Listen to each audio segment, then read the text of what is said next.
The patrol car smelled perpetually of stale coffee and desperation. Officer Tom Rourke, a man whose face had recently acquired the permanent road map of a 3-year veteran in the city's grittiest precinct, rolled down the window, letting the cold, sterile air of 3 a.m. cut through the humid cabin. He was working the graveyard shift in the forgotten district, Northside. It was a place where nothing good happened after sundown, and the few calls they did get were usually pathetic, a domestic dispute fueled by cheap beer, or an old lady complaining about neighborhood kids. Tonight, however, the radio had crackled with something different. Unit 401, check 11 to 44 at 1420 Pine Street. Caller reports unusual activity, possible break-in. Proceed with caution. An 11 to 44 was an unusual incident, code vague enough to be a busted pipe, or a dead body. Pine Street was the very edge of Northside, a stretch of dilapidated Victorian homes that had been slowly sinking into the marsh for 50 years. Rourke pulled up to the address. The house was enormous, a black, skeletal silhouette against the bruised purple of the pre-dawn sky. It looked abandoned. The paint was peeling like sunburned skin, and the front porch sagged, threatening to collapse under its own weight. He killed the engine, and the sudden silence was absolute. Not a dog bark, not a passing car, not even the distant wail of a siren. This is 401, arrived at 1420 Pine. Exterior looks secure, maybe just wind, Rourke reported, his voice a low, professional monotone designed to mask the knot of unease tightening in his stomach. As he spoke, his flashlight beam swept across the front yard. It stopped abruptly, near the base of a gnarled oak tree. Something glinted. Rourke walked toward it, his hand instinctively resting on the cold grip of his sidearm. It wasn't a piece of glass or trash. It was a police badge. Specifically, it was the badge of Officer Daniel Cole, a young cop from a neighboring precinct who had vanished without a trace 3 weeks ago. Everyone assumed he'd cracked under pressure and gone AWOL, leaving his wife a vague note about needing to clear his head. Rourke knelt, picking up the heavy metal shield. It wasn't just dropped, it had been placed there, resting on a bed of mulch, shining with an almost malevolent polish. He pocketed the evidence, his mind racing. Cole was here. Or was here. Dispatch, 401. I found something. I'm going to do a walk around, he informed the radio. He rounded the side of the house, his beam cutting through the dense, wet shrubbery. That's when he saw the back door. It was slightly ajar, casting a thin, black slice of shadow onto the ground, and on the grass, just below the threshold, was the second thing that froze Rourke's blood. It was a piece of fabric. A swatch of navy blue police uniform, ripped cleanly and saturated with a sickening amount of crimson. The material was stiff with dried blood, and Rourke could just make out the embroidered stitching of a single, brass button near the edge. It was undoubtedly Cole's. Rourke drew his pistol, the click of the slide echoing in the oppressive silence. This wasn't a break-in. This was a crime scene. A violent one. He pushed the door open, his boot crunching on something small. He didn't look down.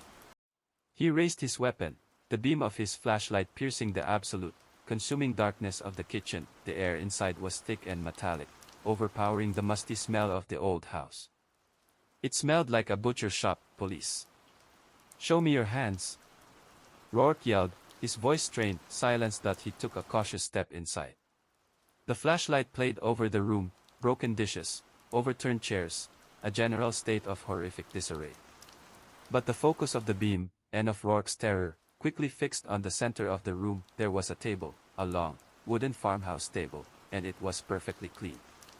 Sitting upright on the table, as if posed by a demented artist, was a single, ceramic doll. It wasn't a child's doll.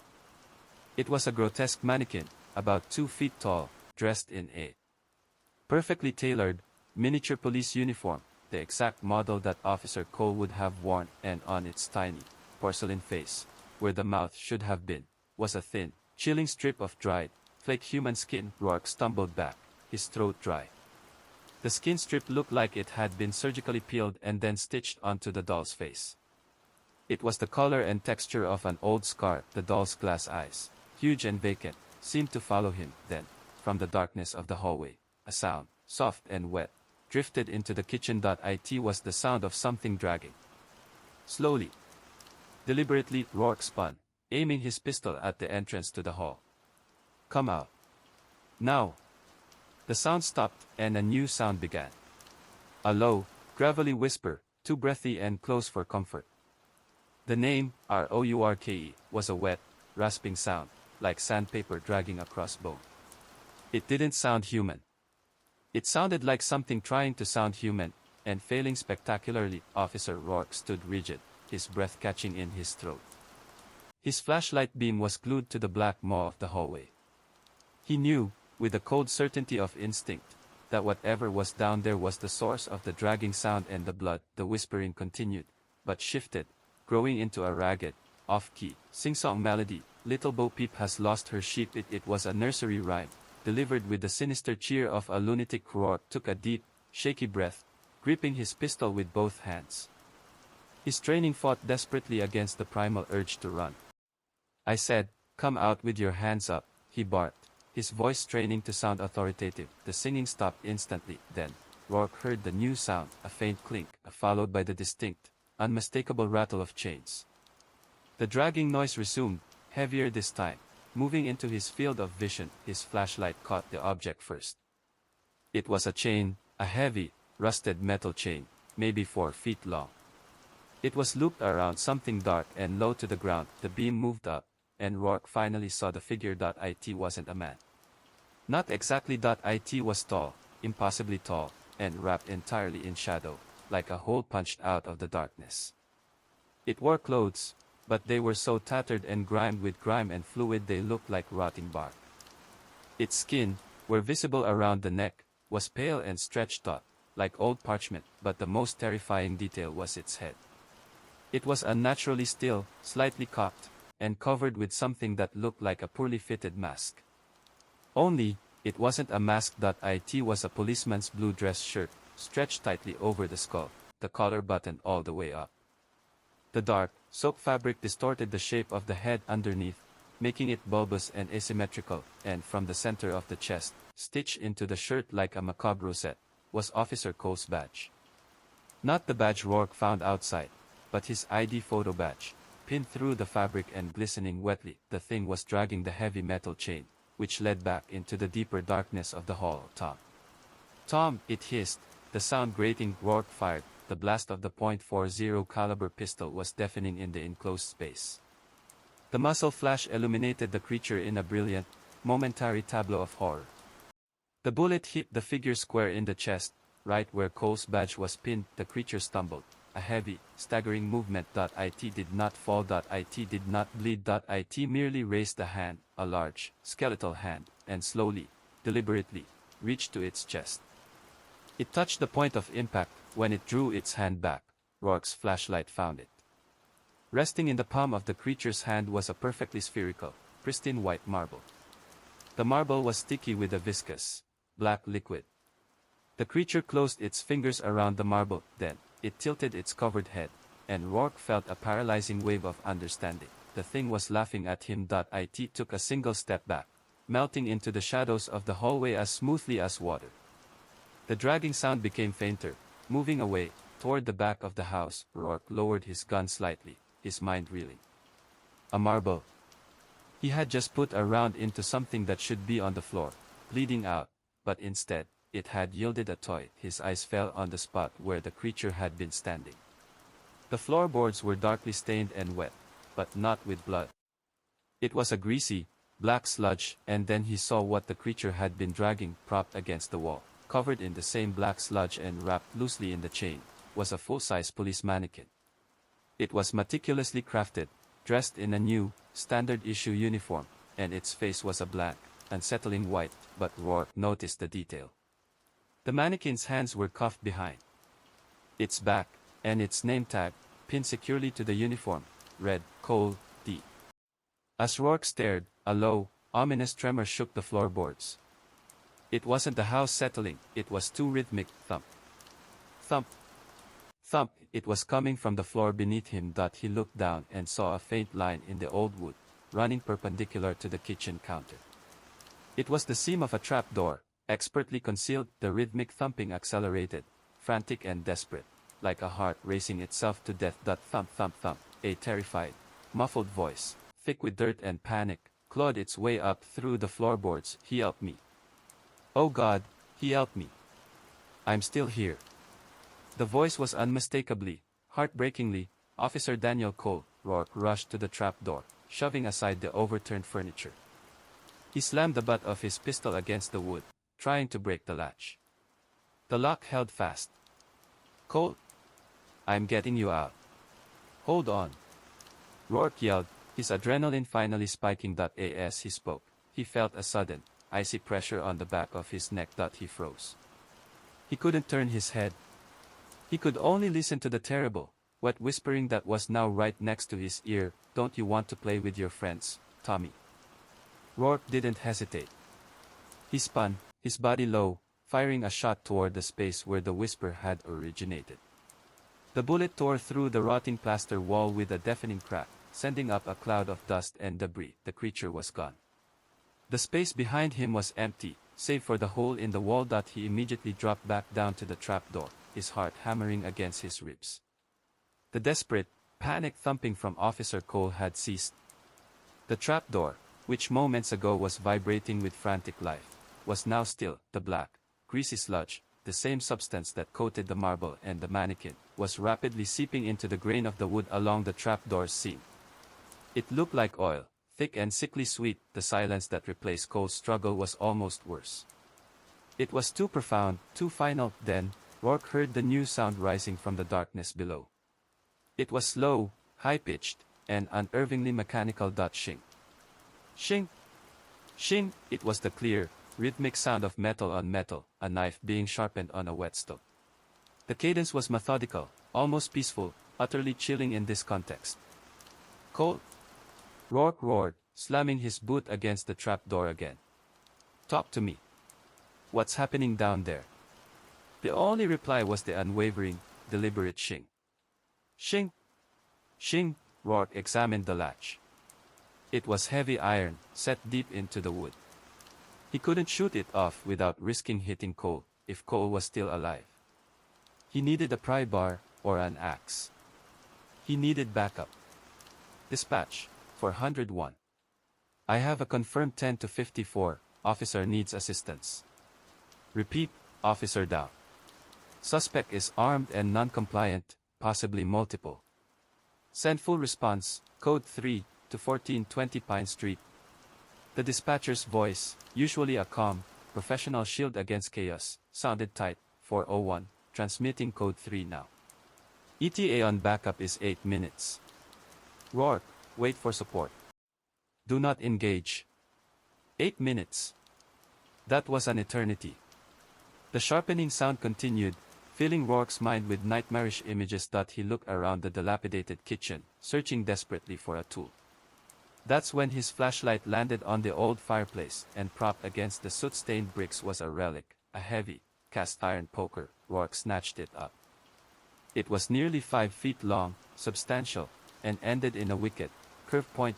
He wedged the pointed end of the poker into the seam of the trapdoor, right next to the iron latch. He gritted his teeth and heaved, putting all his 200 pounds of muscle and desperation into the lever. The wood groaned, protesting loudly. The iron latch screamed as it bent under the pressure. Crreakk.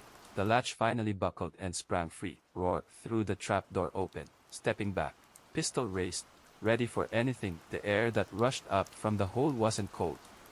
It was hot and smelled strongly of iron, mildew, and decay. The hole led down into absolute darkness. But the flashlight beam, cutting into the void, revealed a narrow, dirt staircase descending into a shallow cellar. The grinding noise had stopped. The cellar was silent. "Police! I'm coming down. Show yourself!" Rourke yelled into the abyss. No response. He looked down at his belt. He had his heavy-duty Minimag flashlight, his sidearm, and his pepper spray. He had no vest, only a thin uniform shirt. He was 8 minutes from backup, and the hostage was right beneath his feet. He tucked the cast-iron poker under his left arm, holding the flashlight high. He descended the stairs slowly, one eye on the shadows, the other on the wet, muddy floor. As his boot hit the packed dirt floor of the cellar, he realized it wasn't a storage basement. It was a narrow, low-ceilinged tunnel. The tunnel ran straight ahead, maybe 20 feet, then curved sharply to the left. The walls were not stone or concrete, but packed, weeping earth, shored up by old, rotting lumber that looked like it would collapse at any moment. And then Rourke heard a sound again, but this time it was different. It wasn't whispering or singing. It was a low, desperate weeping. The crying was coming from the bend in the tunnel, and it was undeniably Officer Cole. "Cole? I'm here. Stay calm," Rourke whispered, moving forward quickly, but cautiously, his heart pounding a frantic rhythm. He rounded the corner, poker leading the way. The flashlight beam revealed a small, earthen chamber. Officer Cole was indeed there. He was sitting against the far wall, hands tied behind his back with rope, his clothes filthy and torn. He was sobbing uncontrollably, his head buried in his chest. Rourke rushed toward him, relief washing over him in a cold wave. "It's okay, Danny, it's Rourke. I got you," he said, dropping to his knees. As Rourke reached out to touch Cole's shoulder, Cole looked up. His eyes were wide, bloodshot, and frantic. But it wasn't the look of a traumatized man. It was the look of a trapped animal, and as Rourke looked closer, he saw that Cole wasn't sobbing from fear. He was sobbing because a length of freshly sharpened, surgical-grade steel was protruding neatly from his right eye socket. The knife handle, made of bone, was nestled perfectly between his cheekbone and temple, suggesting it had been driven in with surgical precision, missing the brain stem, but paralyzing and blinding him on that side. The terrible sound of his weeping was the last, reflexive function of a body being kept alive for a purpose Rourke couldn't fathom. And next to Cole, smiling sweetly, holding a blood-stained whetstone, was the ceramic doll, the creature from the kitchen. The one with the human skin mouth. It was looking up at Rourke, and its porcelain head tilted, mimicking the action of the larger shadow figure. "You missed the part where we play hide and seek, Tommy," the doll squeaked, its voice thin, high-pitched, and incredibly close. Rourke spun, the cast-iron poker swinging wildly. He struck something hard and brittle behind him, hearing the sickening sound of cracking plaster. He recoiled, staring at the spot. There was no shadow creature. He hadn't hit a person. He had hit the wall, and where the plaster fell away, Rourke saw not dirt, but a patch of gray, smooth, polished granite, and etched into the granite, repeating endlessly, was a single, cryptic phrase: "The watch is served. The watch is served. The watch is served." The shrill crackle of the radio on Rourke's shoulder strap ripped through the horrific silence of the cellar. 401, where are you? "We are at the Pine Street house, and it's empty. There's no one here. Not even your car." "Rourke, are you still on Pine Street?" "Rourke, respond." Rourke stared up the steps, his chest heaving, his mind reeling from the impossible contradiction. His patrol car was absolutely, unequivocally parked outside. He had left the engine running. "Dispatch, this is 401. I am at 1420 Pine Street. I am under the kitchen, in a subcellar. I have located Officer Cole, severely injured. I need immediate extraction, now." Rourke yelled into the mic, his voice hoarse. A brief pause, filled only with static, then the dispatcher's voice, cold and confused. "Negative, 401. We are looking at the coordinates. 1420 Pine Street is vacant. The structure is condemned. There is no vehicle registered to your unit present." "Rourke, are you positive of your location?" Rourke's blood ran cold. He looked up the narrow dirt stairwell, seeing the small, distant rectangle of light from the open trapdoor. He could see the familiar, cracked molding of the kitchen ceiling in the beam. He was in the house. He looked back at the small, earthen chamber. Cole was still weeping, the bone-handled knife protruding from his eye. The ceramic doll was still sitting there, its porcelain face twisted into a knowing, innocent smile. It was delicately wiping the knife blade on the whetstone with a small, folded cloth. "They can't see you, Tom," the doll squeaked, its voice sickeningly sweet. "They only see what the watch allows."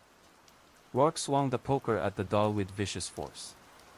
The tiny figure didn't move. The cast iron struck the doll's head, but instead of shattering the porcelain, the poker simply passed through it, leaving a shimmering, ghostly trail. Rourke gasped, stumbling back. The doll was an apparition. The weeping intensified. Cole's good eye rolled desperately towards Rourke. He was trying to speak, the words choked by his fear and injury. He's moving, Cole gargled. Rourke whipped his flashlight beam around the small chamber. The room was moving, not the walls or the floor, but the tunnel itself. The entrance, where Rourke had just walked in, seemed to be receding. The earthen walls were shuddering, and the opening was shrinking, closing like a slow-motion hydraulic press that he was being sealed in. Dispatch.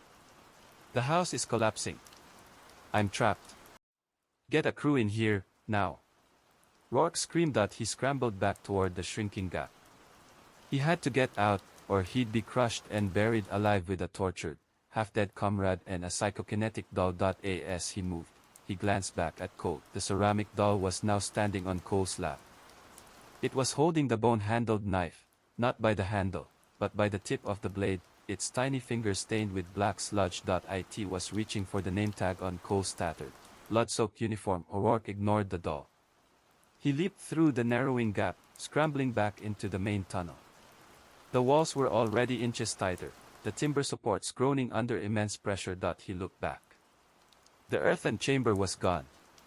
In its place, the tunnel wall was now reinforced with that same, polished, gray granite he had struck with a poker. The wall was smooth, seamless, and completely solid. He was sealed in. Cole was gone. Rourke turned and raced back toward the dirt staircase he had descended. His flashlight bobbed wildly. He reached the stairs and looked up. The trapdoor was still open. The light from the kitchen ceiling was still there. But the distance had changed. It looked 10 times further away, and the shape of the opening was wrong. It was no longer a rectangle. It was a perfect, dark circle, framed by what looked like the smooth, polished lip of a well. Rourke started climbing, using his hands and knees on the steep, dirt steps. He was halfway up when the sound started. It wasn't below him this time.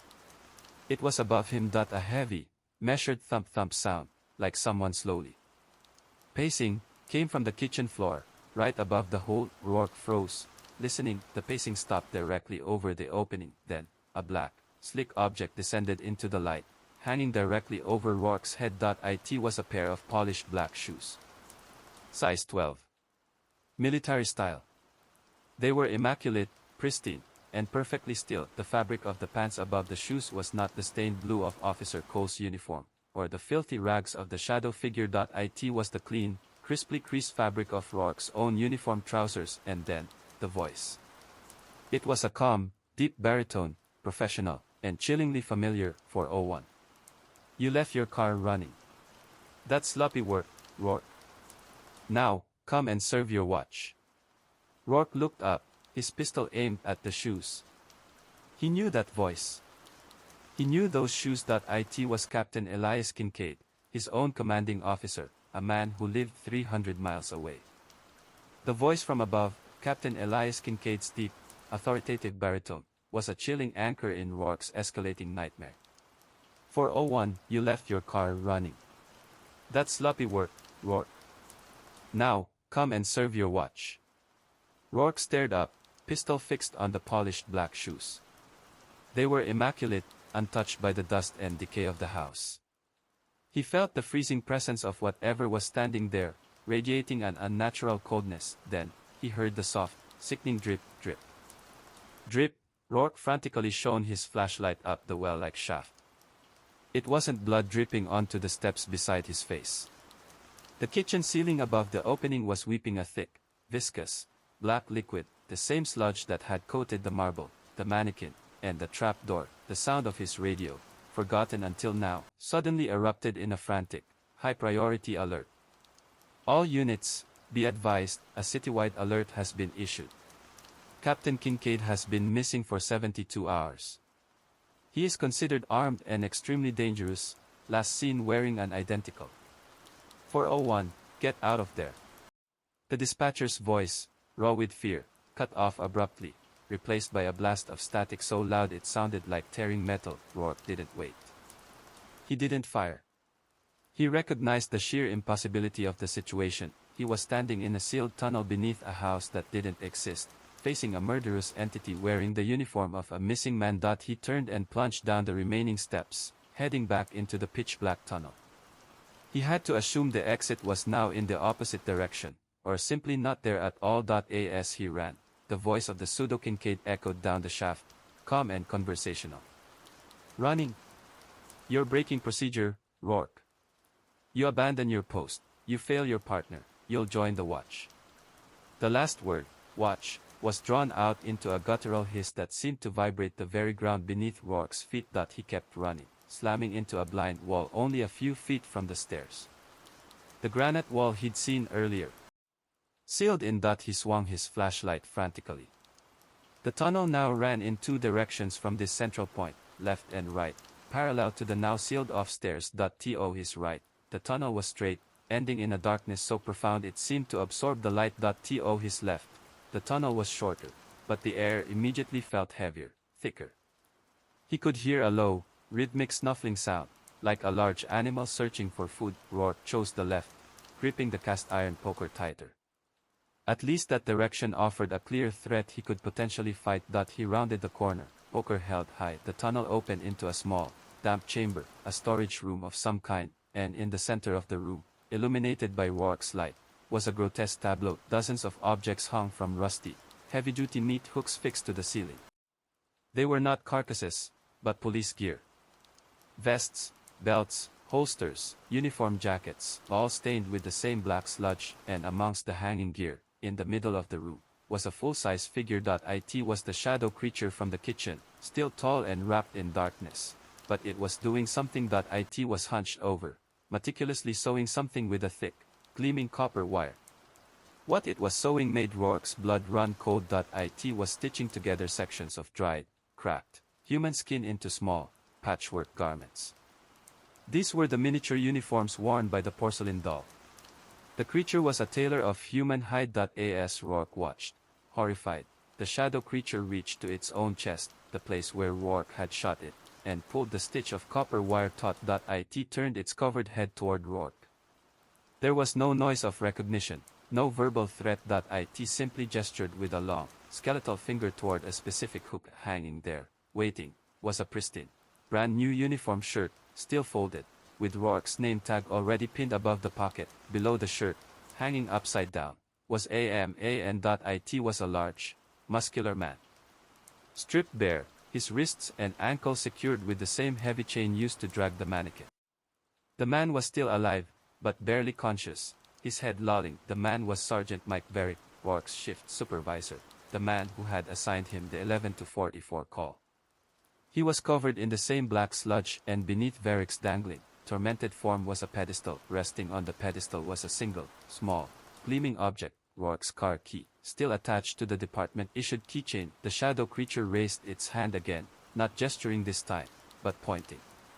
Pointing to the large, industrial sewing machine next to it, and then Rourke noticed the final, most terrifying detail. The needle of the sewing machine was not made of steel. It was a long, thin, bone-white incisor, pulled from a jaw, sharpened to a razor point.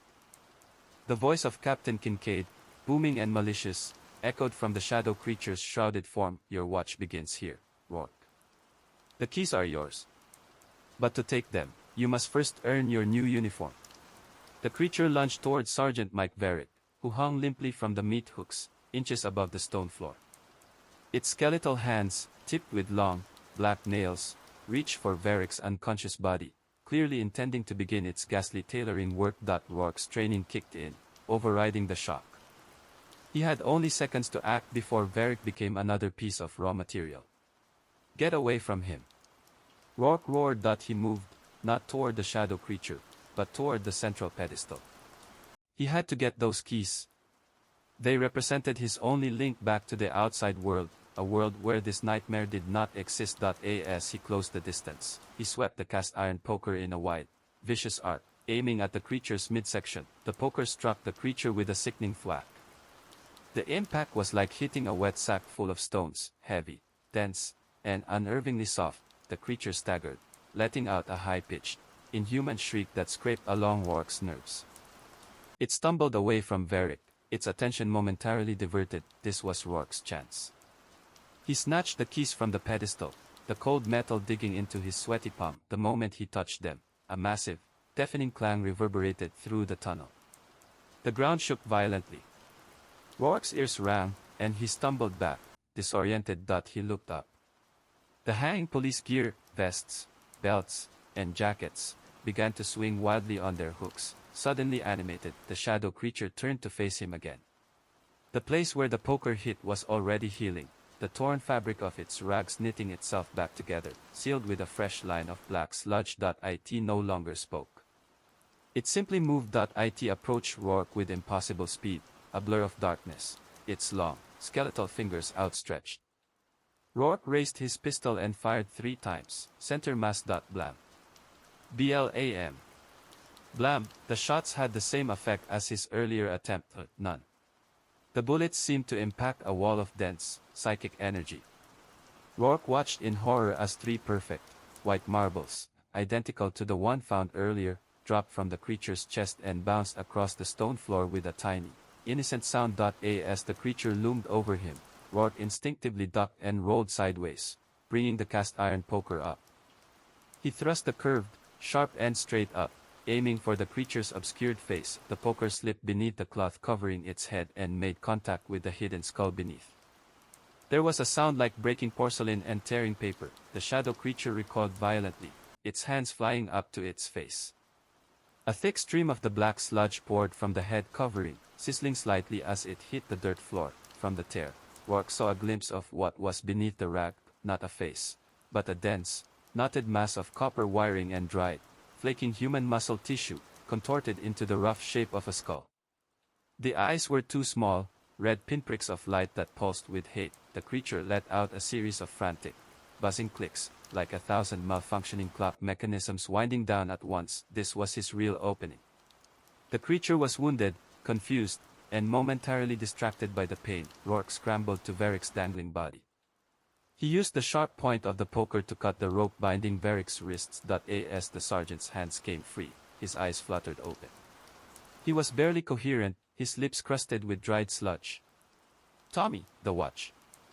It's not real." Varric croaked, his voice weak. "Shut up, Mike.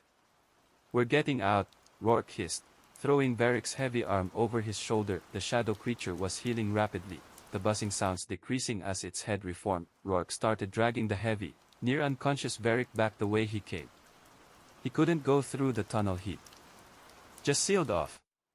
He had to assume the keys, having been successfully retrieved, had bought him a temporary exit. As they reached the corner, the shadow creature let out a final, furious, buzzing screech, and the entire room, floor, ceiling, and walls, suddenly began to pulsate. The black sludge dripped faster, and the police gear hanging from the hooks began to spin violently. Rourke pushed Varric around the corner. He stopped dead. The tunnel he'd run down was gone. Instead of a passage, there was a vast, open space. He was standing on the edge of a sheer cliff, looking down into an abyss of inky blackness. Below, thousands of feet down, he could see small, flickering lights, like flashlights being carried by people in the dark, and the voices. A multitude of voices, all whispering the same phrase, rising up from the bottom of the pit. "The watch is served. The watch is served." Rourke tightened his grip on Varric, realizing that the tunnel wasn't moving. He was. The geometry of the nightmare had been rewritten. Behind him, the buzzing stopped. The shadow creature was silent. A new sound began. The rhythmic, measured pacing of Captain Kincaid's polished black shoes. They were right behind him. Rourke looked down at the keychain in his hand. It wasn't his car key. It was a key to a handcuff. He looked down at the abyss. He had 2 choices: surrender to the entity behind him, or take his chances with the voices below. He looked Varric in the eye, and the sergeant simply nodded, a look of grim resolution on his face. Rourke jumped. The fall was silent, unnaturally slow, a sickening inversion of gravity. Rourke and Varric tumbled through the absolute darkness, the whispering from below intensifying until it became a physical pressure on their eardrums. They hit a surface with a jarring, painful thud, but it wasn't the ground. It was a cold, hard, polished floor. Rourke gasped, scrambling to his knees, his flashlight beam cutting a furious arc through the oppressive darkness. He illuminated a room that was chillingly familiar, yet utterly alien in this context. He was inside the chief of police's locked, private conference room. The long, mahogany table gleamed under a thin layer of dust. The leather chairs were neatly pushed in.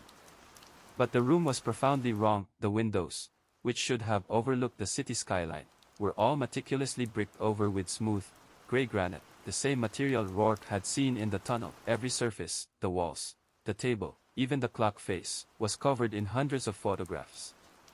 They were all black and white portraits of missing police officers. Rourke recognized faces from precinct bulletin boards, men and women who had vanished over the last decade, and across every single photograph, a single, definitive mark had been made, a thick, black, oil-based line. Varick groaned, stirring weakly beside Rourke. Where are we, Tommy? We're in the chief's office, Rourke whispered, his voice trembling as he moved the flashlight over the walls. But it's sealed. This isn't the real precinct. He shone the light on a large, framed photograph hanging over the mantel. It was a formal portrait of a stern, aging man, Chief of Police Harold Denton. Across Denton's face was a massive, fresh smear of the black sludge, applied with a thumb. As Rourke took this in, a sound came from the corner of the room, the faint, repetitive clicking of a keyboard. Rourke aimed his pistol and his flashlight at the source. Sitting at the chief's large executive desk was a man. He was dressed in a standard patrolman's uniform, but his posture was unnaturally stiff. His back was perfectly straight, and his eyes were fixed on the screen of an ancient, bulky desktop computer. The man was young, pale, and covered in thin layer of the greasy, black film. Rourke didn't recognize him immediately, but he knew the uniform. The patrolman was typing relentlessly, his fingers moving with a mechanical, rapid-fire clack-clack-clack that never ceased. Rourke realized the man wasn't typing words. He was entering numerical data, an endless string of digits. Police. Put your hands on your head and turn around slowly. Rourke commanded. The typing did not stop. The patrolman did not turn around. Clack-clack-clack. Rourke approached cautiously, Varick leaning heavily against the mahogany table, trying to stay conscious. Rourke stepped behind the desk. He leaned over the man's shoulder to look at the computer screen. The screen glowed with an old, green-on-black interface. It wasn't a police database. It was a spreadsheet. The columns were labeled: badge no name, location, watch status 792, officer code, D.sub, seller pending 104, Sergeant Varick, M. Conference room processing 401, Officer Rourke, T. Conference room new entry. Rourke's stomach lurched. The patrolman was logging them into some monstrous, internal audit system. Rourke looked at the patrolman's face. His eyes were glazed over, utterly vacant. He wasn't conscious, he was being animated. On the front of the patrolman's shirt, pinned through the fabric like a badge, was a copper key, the same material as the wire used for the skin sewing, and sewn onto the back of the patrolman's collar was a small, familiar object, the ceramic doll from the kitchen, its arms wrapped around the man's neck, its porcelain mouth pressed tightly against the nape. The doll's hands were controlling the man's movements, guiding his fingers on the keyboard. As Rourke watched, the doll pressed the final key on the keyboard. The entry for Sergeant Varick instantly changed from processing to served. Varick, who had been leaning against the table, suddenly let out a choking, rattling sound. His eyes rolled up into his head, and his body went rigid. He didn't slump, he slowly, agonizingly, straightened up until he was standing completely upright, his arms hanging perfectly straight at his sides, his head unnaturally tilted toward the ceiling. Rourke spun around. Varick. Mike. Varick didn't respond. The life had left his eyes, replaced by the same cold, vacant stare as the possessed patrolman at the desk. Then, Varick's mouth opened. The sound that came out wasn't Varick's voice. It was a collective chorus of whispers from the hundreds of missing officers on the walls. Welcome to the watch, Tommy Rourke. You're late for the roll call. The photographs on the wall began to shake, vibrating with the force of the collective voices. The black lines across their faces began to fade, replaced by a terrible, hungry smile. The possessed Sergeant Varick began to march, stiffly and deliberately, toward the nearest granite wall. He didn't break stride. He simply walked straight into the solid, bricked-over window, and vanished. The granite remained seamless. Rourke stared, horrified, then turned back to the desk. The patrolman was still typing Rourke's name into the system. The ceramic doll looked up at Rourke, its painted lips parting in a silent, delighted smirk. Rourke raised the cast-iron poker, slamming it down on the keyboard. The keys shattered, The screen flickered, and the doll shrieked, a high-pitched, metallic whine. The patrolman collapsed, his body going instantly limp. The doll peeling away from his neck like a leech. Rourke grabbed the copper key from the collapsed patrolman's shirt, his heart hammering. He had to find the true exit. He turned toward the chief's private vault, set into the far wall. It was a massive, steel door with a dial lock, and etched into the vault door, Rourke saw a single, clear message, written not with sludge, but with a fine, silver-tipped pen. The lock is the key. The watch is the system. Don't let it process you. He knew instantly what the key was for. The lock wasn't the tumbler. It was the keyhole. He jammed the small, delicate copper key into the vault door. The key fit perfectly. As Rourke turned the small copper key, the massive steel vault door let out a mournful, grinding shriek. It began to glow with a furious, internal heat, turning a dull, ominous red. The whispers on the wall, the collective voices of the processed officers, rose to a frantic, unified scream of rage. The granite walls of the conference room began to dissolve, melting like sugar into the same noxious, black sludge. The floor tilted violently. Rourke wrenched the vault door open just as the screaming reached an unbearable crescendo, the temperature spiking to an inferno. He didn't hesitate. He plunged through the opening, letting the heavy steel door slam shut behind him with a deafening, final clang. He found himself on the top step of a narrow, spiraling staircase, made of dark, unpolished iron. The air here was instantly cooler, heavy with the oppressive smell of sulfur and old incense. Flickering candlelight illuminated the descent, and waiting for him, seated patiently on the third step down, was Captain Elias Kincaid. He was no longer the shadowy silhouette from the kitchen. The captain was now dressed in a pristine white dress uniform, blindingly clean, starched to perfection, his brass buttons gleaming.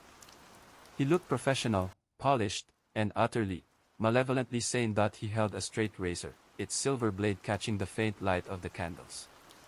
He was using it to carefully trim a loose thread from his cuff. "Took you long enough, Rourke," Kincaid said, his voice calm, measured, and completely devoid of inflection. "A captain's job is to maintain order.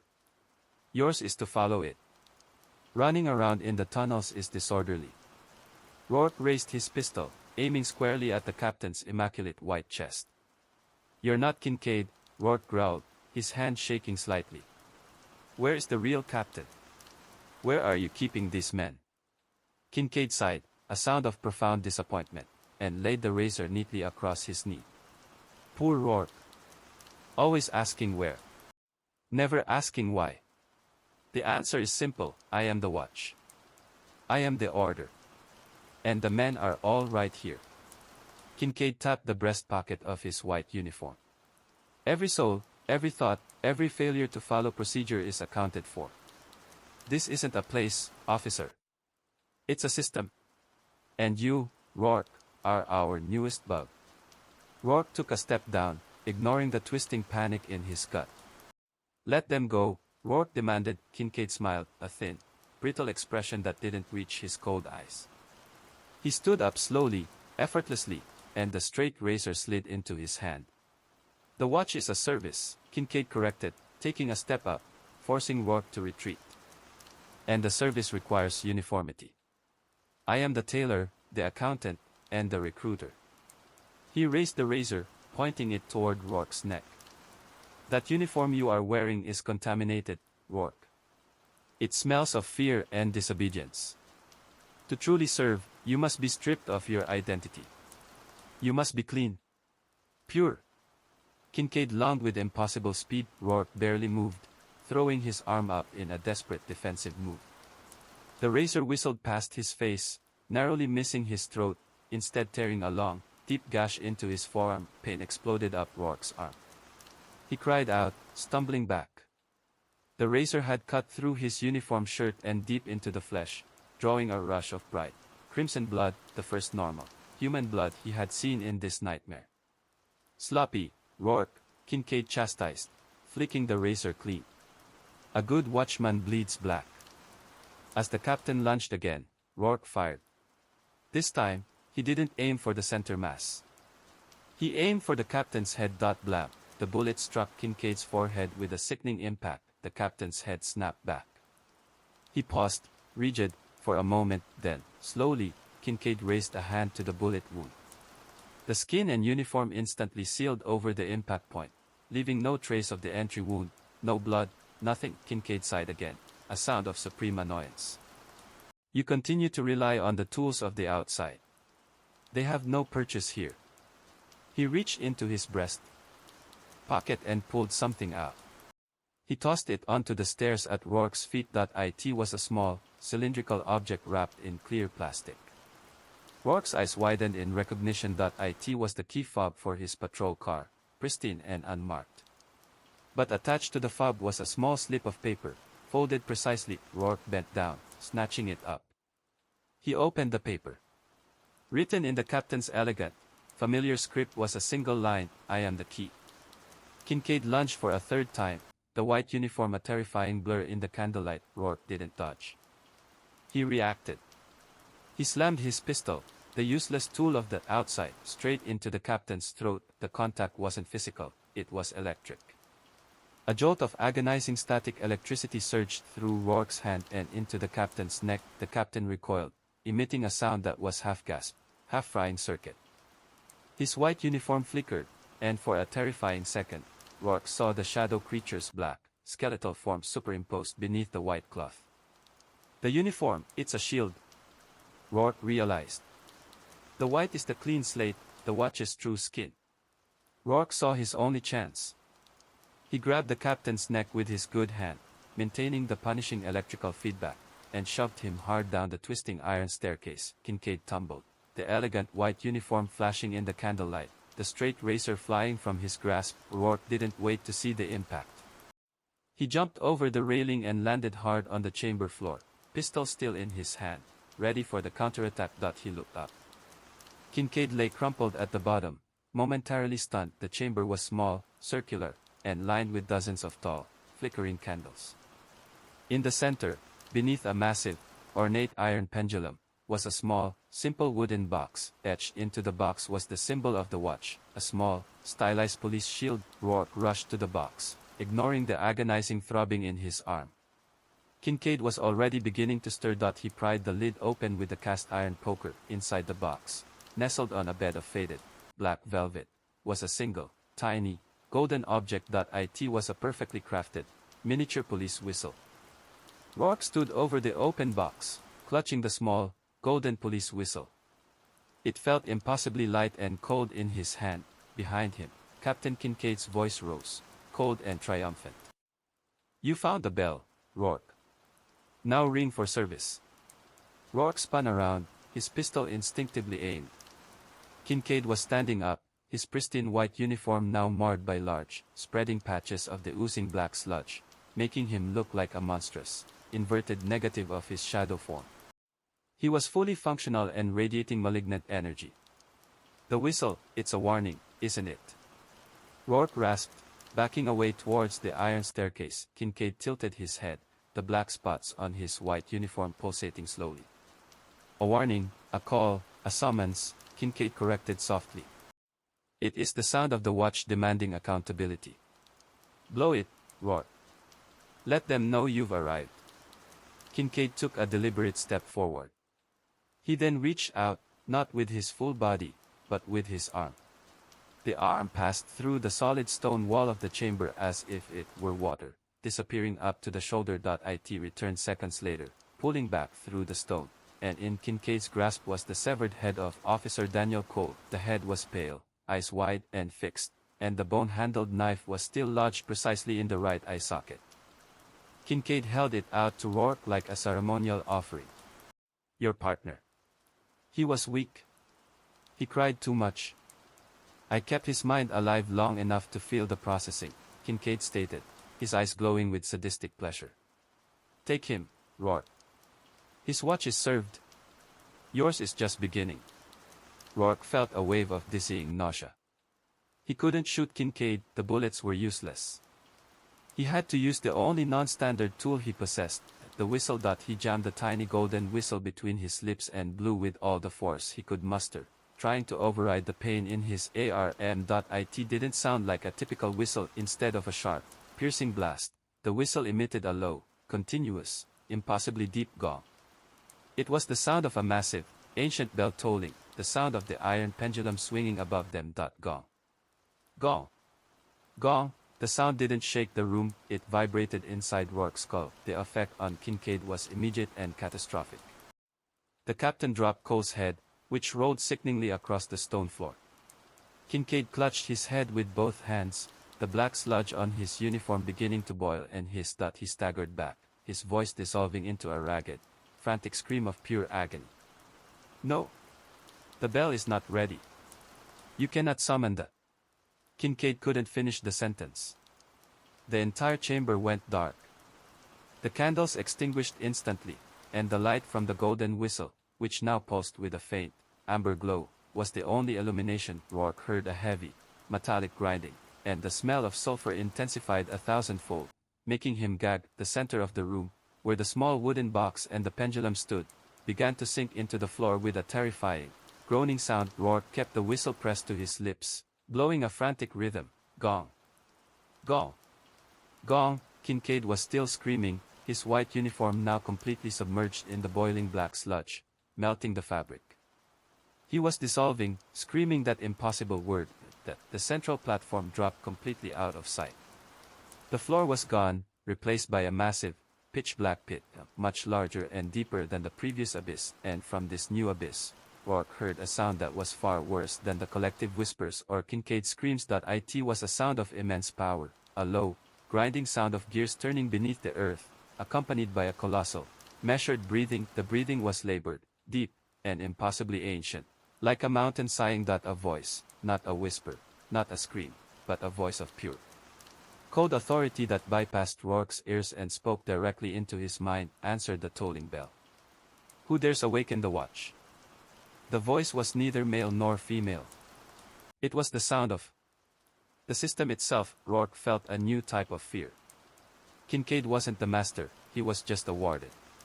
Rourke hadn't summoned salvation, he had summoned the core administrator. Kincaid, now reduced to a black, writhing mass of sludge, desperately clawed his way toward the edge of the pit, trying to escape. It was Rourke. He is the disorderly element. He is the one who broke the procedure. Kincaid shrieked. The colossal voice in Rourke's mind ignored Kincaid. It focused on the man holding the whistle. Officer Rourke. Badge number 401. Status, new entry. Procedure broken, high. Identity, a problem. The ground shook violently. Rourke was thrown back against the staircase. He looked down at the pit. Rising from the blackness, propelled by the grinding of ancient machinery, was the object the breathing was coming from. It was a massive, cylindrical object, maybe 30 feet across, made of iron, and covered in thousands of tiny, flickering red lights.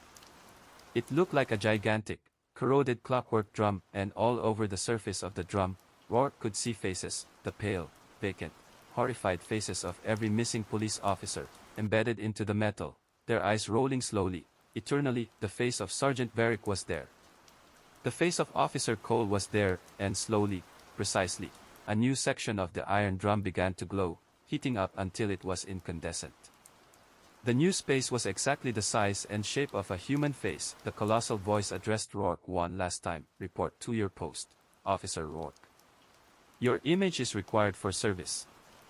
The colossal voice of the system, the watch, echoed in Rourke's mind. Your image is required for service. Rourke stared into the pit. The massive, cylindrical clockwork drum, covered with the vacant faces of the missing, rotated slowly, the section cleared for him glowing with a murderous, incandescent heat. Kincaid, the melted sludge, lunged at Rourke, a final, desperate act of vengeance, but the immense, indifferent power of the drum intervened. A single, thick, heavy iron chain, coated in black sludge, shot out from the mechanism with a sound like a guillotine. It wrapped tightly around Kincaid's writhing black mass. Kincaid let out a final, terrified, bubbling shriek, a sound of pure terror, not of a hunter, but of the judge. The chain yanked him violently, dragging the screaming black mass into the depths of the pit. The voice of the watch simply stated, disorderly elements recycled. Rourke snapped out of his paralysis. The monster was gone, but the system was here. The only way out was back up the iron staircase. He spun and scrambled toward the steps, the amber glow of the golden whistle illuminating his path. He stopped dead. The entire iron staircase, from the bottom step to the top, was covered in them, hundreds of the small, porcelain ceramic dolls. They were tightly packed together, forming a unified, silent, and impenetrable blockade. Each doll had its signature chillingly stitched human skin mouth, and each one was holding a miniature bone-handled straight razor. The air filled with a tiny, high-pitched chattering, the sound of hundreds of porcelain teeth clicking together. Rourke raised his pistol, realizing its futility against porcelain. He was still holding the cast-iron poker in his left hand. "Get out of the way," he yelled, his voice sounding small and ragged against the colossal breathing of the drum. The dolls didn't move. Their glass eyes, multiplied 100-fold, were fixed solely on him. Rourke took a desperate swing with the poker, smashing the nearest section of the blockade. Porcelain shattered, fragments of ceramic flying like shrapnel, and a few of the miniature razors skittered across the floor. But the moment the first layer was destroyed, the dolls behind them lunged forward, closing the gap instantly. Rourke felt a dozen tiny, razor-sharp blades prick his ankles and shins. They weren't trying to maim him, they were trying to shave him. To strip him clean. He realized the dolls were the system's physical hands, the tailors of the watch. He backed away, realizing he couldn't fight through them. He needed another way to disrupt the system. He looked down at the golden whistle, which was still faintly glowing. He had used it to call the system. Could he use it to break the system? He looked up at the ceiling. High above the central pit, suspended by thick chains and rotating slowly, was the massive, ornate iron pendulum. It was the source of the gong and was clearly part of the drum's mechanics. Rourke had an idea, a desperate, insane gamble. He retreated to the edge of the pit, ignoring the radiating heat of the drum. He took the golden whistle from his lips. He threw the heavy, cast-iron poker with all his strength, aiming for the chains supporting the pendulum. The poker sailed through the air and struck the massive chain with a resounding, metallic crack. It did not break, but the impact caused the pendulum to swing wildly, violently. Swish gong. Swish gong. The sound was erratic and deafening. The erratic ringing of the bell sent a powerful, rippling shockwave of energy through the chamber. The ceramic dolls, en masse, let out a unified, high-pitched wail. The razor-holding hands froze. Their perfect rows shattered as they tumbled down the stairs, their limbs scattering like broken toys. The blockade was gone. Rourke didn't hesitate. He started scrambling up the iron staircase, taking the steps two at a time. The pendulum continued to swing, throwing the gong sound wildly off rhythm. As he reached the top, leaping onto the floor where the vault had been, he heard the drum's voice again, no longer authoritative, but frantic. "Procedure aborted. The bell is disorderly. Rourke, you have created a paradox." The room around Rourke, the vault entrance, and the staircase began to disintegrate into the black sludge once more, dissolving in a wave of unbearable heat. He jumped onto the floor, which was already melting. He looked back down the shaft, seeing the iron steps dripping into the void, and as the last step dissolved, he saw a final figure struggling in the black goo, trapped but still distinguishable. It was the original ceramic doll from the kitchen, the one that had been controlling the possessed patrolman. Its porcelain head was cracked, and it was screaming silently, its little sewn mouth stretching into a permanent O of terror. Rourke ran across the melting floor, back toward the spot where he had entered the office. The granite walls were dissolving, revealing not the tunnels, but the wet, weeping earth. He dove through the nearest gap, landing hard on muddy ground. He was back in a narrow, wet tunnel. He ran blindly, adrenaline the only thing keeping him moving.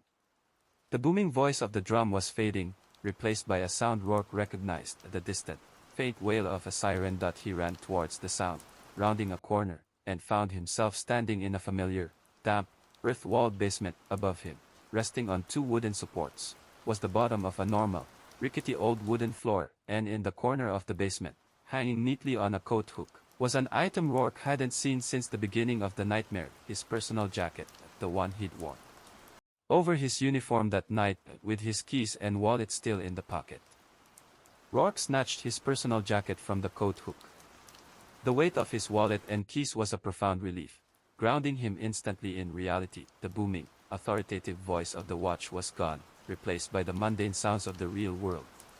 The faint wail of a siren was much closer now, overlaid with the crunch of heavy boots on gravel and muffled shouts, "Police backup!" He was back. He had made it out of the system. Rourke looked up at the ceiling. He found a small, rickety door tucked into the wall, clearly leading up to the main level of the dilapidated house. He reached for the doorknob, pausing only to check his own condition. He was shaking violently, covered in dirt and sludge, but otherwise intact. Then he looked at his arm, the forearm where Captain Kincaid's straight razor had sliced him deeply. The skin was perfectly whole. There was no blood, no deep gash, not even a surface scratch. The pain, however, was still a dull, throbbing echo, but covering the entire arm, from elbow to wrist, was a perfectly healed, thin, black scar tissue. It was intricate and delicate, and it was shaped exactly like the outline of a police badge, badge number 401. The scar was not raised or inflamed, it was simply a permanent, black etching beneath his skin. It was the physical record of his new entry status. He had been marked. Rourke swallowed, pulling his sleeve down over the terrifying emblem.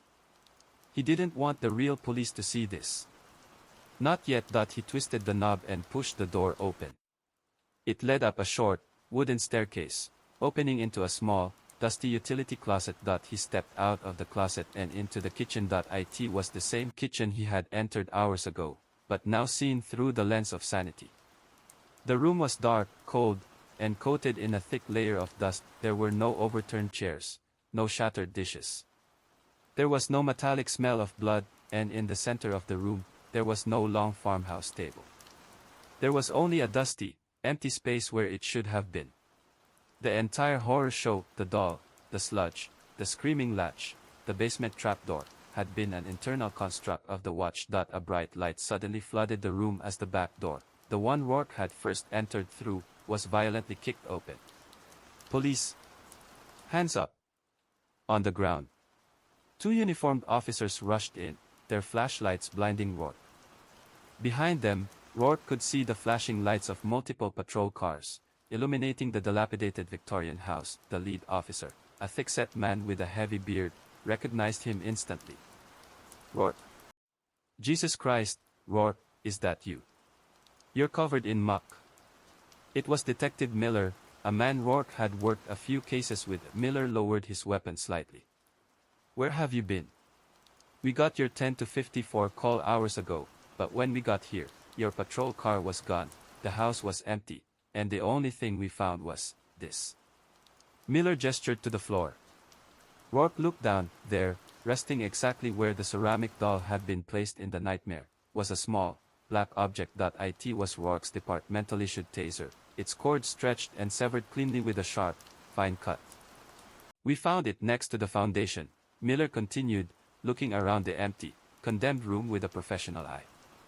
"We thought you went rogue. What the hell happened here, Tom?" Rourke struggled to process the question.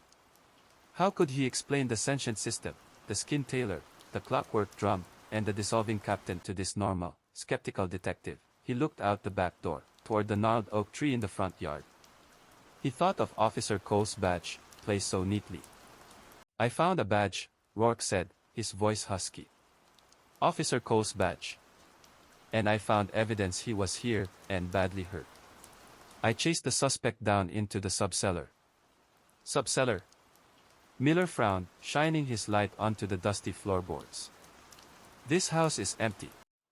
There is no subcellar, Rourke. Just a crawl space. And we searched it. It's too shallow for a man to stand up in." Rourke looked at the floorboards, trying to locate the seam of the trapdoor. It wasn't there. But Varick was here. Sergeant Varick. He was hanging up in a room off the tunnel, Rourke insisted, the terror momentarily overcoming his logic. Miller exchanged a look with the other officer. "Rourke, Varick's fine. He's at the precinct. He called you in for being non-responsive on the radio half the night. That's why we were sent out. He's been looking for you." Rourke was stunned. Varick was not served. He was fine. I think I interrupted something," Rourke managed. "They were using this house as a hub. I think I made it out, but I don't think they're finished." He rubbed his scarred arm, Feeling the outline of the badge through his shirt, Miller put a hand on Rourke's shoulder. "Tom, you need a ride to the precinct. You've had a bad night. You look like you're bordering on psychosis." As Miller led Rourke toward the back door, Rourke stepped over the severed taser on the floor. Just as he passed it, his toe nudged something small and hard. He paused, looking down. Tucked beside the baseboard, almost completely hidden by dust, was a single, pristine white object. It was a marble. Identical to the one the shadow creature had dropped. Rourke subtly kicked dust over it. He knew he couldn't show this to Miller. It was the only proof, and it belonged to the nightmare. He walked out of the house and into the harsh reality of the flashing police lights. As he was led past the police line, heading toward the waiting cruiser, he glanced back at the dilapidated Victorian, and there, standing perfectly straight in the window of the second floor, a sliver of darkness in the black glass, was a motionless figure. It was wearing the crisp, white dress uniform of Captain Kincaid. The figure didn't move. It simply looked down at Rourke, and Rourke realized the most terrifying truth. The watch hadn't processed him, but it hadn't let him go. He was their point of contact. He was their breach. Rourke sat in the back of the cruiser, the rhythmic pulse of the emergency lights painting the interior red and blue. He felt the cold, subtle ache of the badge-shaped scar on his forearm, a permanent, indelible record of his encounter with the watch. He didn't look back at the condemned house on Pine Street, but he knew the figure in the white uniform was still watching. He was silent during the drive. His mind raced, struggling to reconcile the impossible reality of the labyrinthine tunnels and the clockwork drum with Detective Miller's mundane report. "Varick is fine. The house is empty. Your car was stolen." The system had performed a perfect vanishing act, leaving behind only the scattered marbles and the profound, traumatic sense of having been violated. When they arrived at the precinct, the atmosphere was routine. Tired officers, buzzing radios, the smell of stale coffee, the comforting normalcy Rourke had craved. Detective Miller led him to the front desk. "Sergeant will take your statement, Rourke. Then we'll get you a fresh uniform and a few days off." Rourke nodded numbly, his eyes scanning the precinct. He looked past the duty sergeant at the missing persons bulletin board. It was covered in photographs of officers, mostly cold cases. Every single photo was now defaced, marked by a single, thick, black, oil-based line, the same mark Rourke had seen in the chief's nightmare office. The officers had all been served. But one photo was missing its line. The picture of the smiling, young officer Daniel Cole, the man Rourke had seen tormented in the tunnel. His photo was clean. Then Rourke saw it. The photo had been pinned up recently, and it bore a chillingly familiar accessory. Pinned to the collar of Cole's uniform in the photo was a tiny, delicate ceramic doll, its skin mouthed a grotesque smile.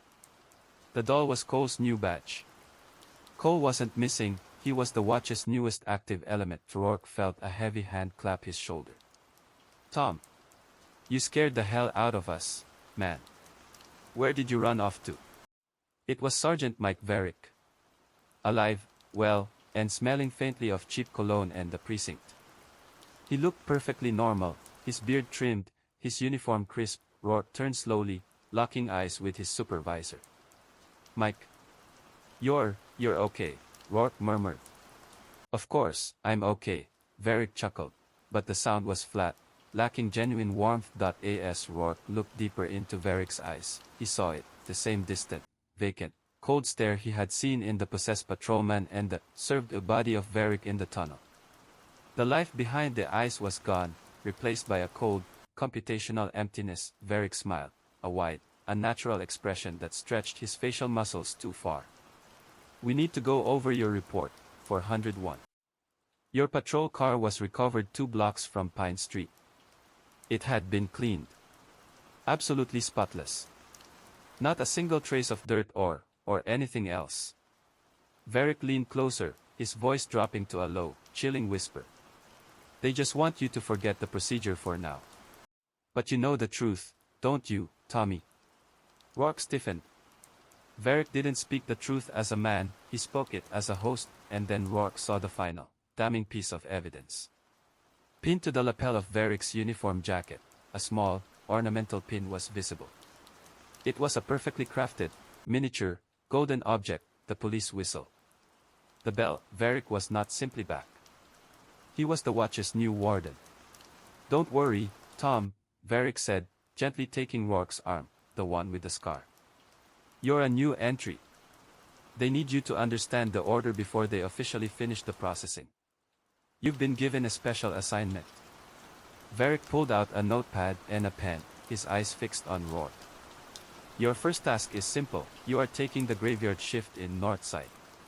And you're going to search for a piece of evidence I misplaced. It's very important. A small, white marble. Have you seen it, Tommy? Rourke realized the full scope of the nightmare. The watch was not confined to the tunnels, it was a contagion, a system that used the real police force as its network. Varick was an agent, and Rourke was its next target. Rourke looked Varick dead in the eye, his hand instinctively going to the sidearm holster that was currently empty. He had no weapon, only the golden whistle's power to summon the drum, a power too dangerous to use again. No, Sergeant, Rourke said, his voice hard and clear. I haven't seen your marble. Varick's smile faltered, replaced by a momentary flash of something ancient and furious. Such a shame, Rourke. Disorderly. Rourke didn't break eye contact. He knew what he had to do. He couldn't run, the watch was everywhere. He couldn't fight with external weapons, they were useless. He had to use the watch's own system against itself. He had to become disorderly enough to break the procedure entirely. I need to report something, Sergeant, Rourke stated firmly. Captain Kincaid. I think I found where he went. Varick's face froze, his mechanical facade cracking. Kincaid is still missing, Rourke. Focus on the marble. I think I found proof he went AWOL, Rourke insisted.